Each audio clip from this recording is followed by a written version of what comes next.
boa tarde, então, a todos e a todas que estão acompanhando. Quero agradecer mais uma vez ao convite, a oportunidade de estar aqui com vocês hoje.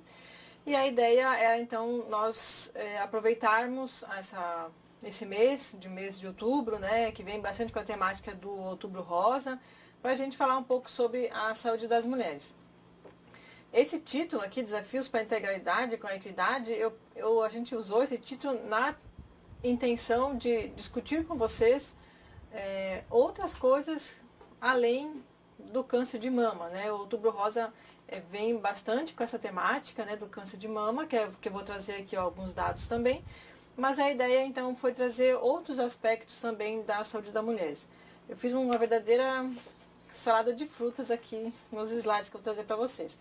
Então, primeiro eu trago para vocês a Política Nacional de Atenção Integral à Saúde das Mulheres, né? Que é uma política que visa atender a população feminina, então, acima dos 10 anos de idade, em suas necessidades de saúde em todas as fases da vida. E ela traz, então, questões relacionadas à saúde sexual, saúde reprodutiva, atenção clínica ginecológica, atenção às mulheres negras, indígenas, grupos sociais específicos, e também traz a questão da neoplasia de mama e de colo, né? Também a questão da violência contra a mulher e da atenção obstétrica também. Então eu vou tentar falar um pouco de cada coisa, mas a ideia foi realmente não focar somente na questão do câncer de colo, do câncer de mama, né? A saúde das mulheres, saúde e doença, elas estão intimamente relacionadas e constituem um processo determinado por fatores sociais, econômicos, culturais, históricos, né? E essa afirmação implica que o perfil da saúde e doença, ela varia com o grau de desenvolvimento econômico, né, social e humano de cada região. Quando a gente isso é muito claro quando a gente avalia os indicadores de cada região, que são diferentes entre si, e isso também está relacionado com essas questões de desenvolvimento econômico e social também. E eu trazendo um pouco da questão de gênero também, né, para as mulheres, é histórico a desigualdade entre homens e mulheres, né? E isso também implica nas condições de saúde das mulheres, né? Então, vamos começar assim. Eu trouxe aqui os dados da população feminina de Santa Catarina. Então, para a gente observar que no estado de Santa Catarina tem 5.522.538 pessoas, né? Sendo que dessas 50,6% são mulheres. Então há um leve predomínio da população feminina no estado de Santa Catarina, e isso é mais evidente na população de 60 anos e mais, né? Quando 55% da população é do sexo feminino, de 20 a 59 anos é 50,2%, e de 10 a 19 anos aqui existe um leve predomínio da população masculina. Aqui eu trago a questão da pirâmide, né, da distribuição populacional de Santa Catarina, que isso se modificou bastante nos últimos 20 anos, então a nossa estrutura demográfica está bem diferente, não temos mais aquela base alargada como tínhamos antes, né?